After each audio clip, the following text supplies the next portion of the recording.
And at what point, Dakota and Jason, did you get involved, and what was it about the project that made you want to be involved? I guess I came on after Jason. Mm-hmm. Shortly thereafter. Mm-hmm. Yeah. Yeah. And I thought, I found the level of humanity in the script, in the characters, in the story, in the experiences, the relationships between all of them to be something that I loved. And then I met with Gab, and we had a really, really lovely, immediately deep connection and conversation, and it felt like a very safe place and a safe person to do this specific role in front of. I felt like I could unzip myself and she would be there, and I could, I didn't feel frightened of going to all the levels of pain and sorrow, and because it felt safe immediately, so I was in. And Dakota, it's a really unique challenge that you had with this role. Tell me a little bit about talking to Matt and kind of your feeling about getting Nicole right. Yeah, that has to be difficult. From the beginning, I asked, and we kind of, all of the characters decided that it would be less about getting the character right, because it's impossible for me to be perfectly her. And I wanted to just be as authentic and honest as possible, while still knowing so much from, the amount of time that they spent together, everything. Nicole was really on the page. And then being able to talk to Gab and talk to Matt, and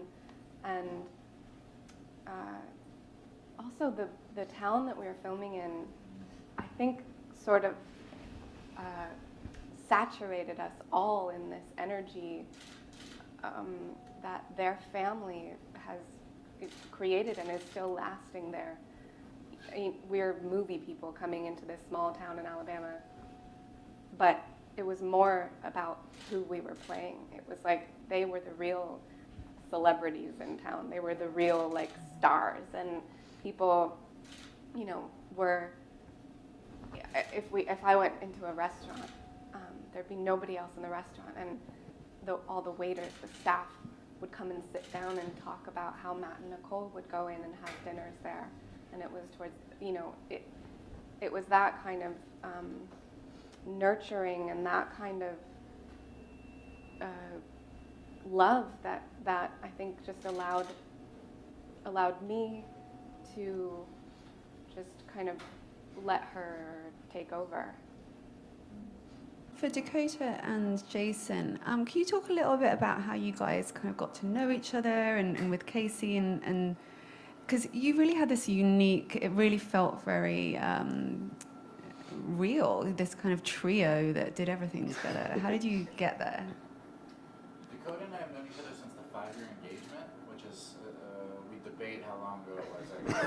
Somewhere between. Jason says 15 years ago, and I would have been 15 years old. But it was like 7 or 8 years ago. Yeah, so we've known each other since then and stayed in touch, and actually been pretty good support systems for each other over those years. So that was sort of built into our relationship. Yeah. Same. Well, Dakota, let me ask you this. Some of the scenes where, especially when Nicole is in need of antipsychotic medication, it has to have been really, really challenging. How did you kind of get there, and did you feel the need to check in with Matt at any point during that period? How did you deal with it? That was, I did a fair amount of research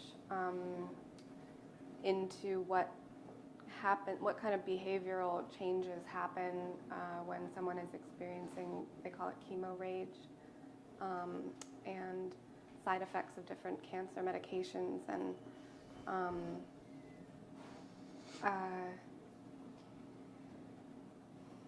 it's there. I mean, gosh, it's so complicated to explain someone's reaction to their own body dying,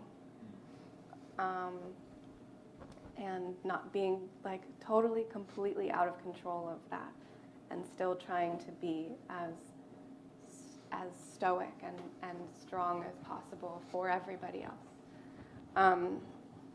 So that was kind of my angle. That was what I connected to in that. It was a lot of reading, and it was a lot of talking. One of the first things you said to me in our first meeting. Oh yeah, I think I was like, I don't know if I can do that. You did, but you also said something, and being a mother, hearing someone say that, you know, who doesn't have biological kids of her own, was kind of amazing, because she said, I feel there needs to be something written about Nicole and her daughters, and what you would say as a mom and as a mother. It was her idea, and as a mother I was like, well, what would I say to my boys, you know? And it was very much like, I'm still here, you will still see me, you know? And then there's that scene where she says, you know, close your eyes, and I'm still here now. See, you close your eyes, but you can still see me, right? And then, so there was that scene, and then I also put in the scene where it's reversed, right? Where it's like, no, but, and I also see you. You're hiding back in the shadows, but I'll always also see you. So sort of like, that was really things written that I was like, as a mother, I put those in because of Dakota sort of saying, but as a mom, wouldn't you want to say something to your kids? So is this, I mean, to think about how the fullness of this script came together was like all these pieces that all these people sort of added from like their own experiences.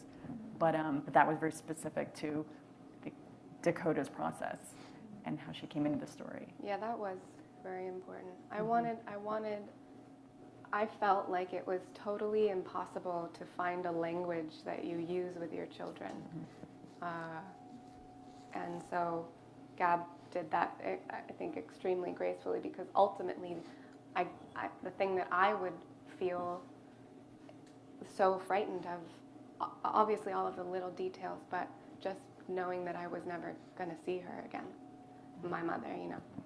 So that's the biggest thing, and I think that is something that a young person can understand, and can, like the way the movie is shot, you look back on your life in memories. You tell the story to yourself in different pockets. So it's as though you're watching someone think about this family. You're watching somebody think about the characters and their relationships, and so it goes back and forth, and it goes around, but when I think about my life, it's like many, many lives.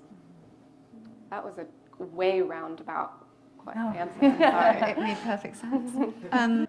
I guess it's kind of different every job depending on the subject matter.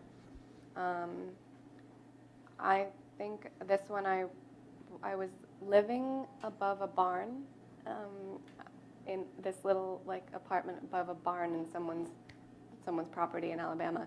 So I'd go on these walks, and there were horses, so many horses, and I really love horses, and I grew up riding, and so that was really kind of grounding for me afterwards. I also just felt really grateful at the end of every day. And we had each other to lighten things, to like grip onto, and even between takes, it was super, for the most part.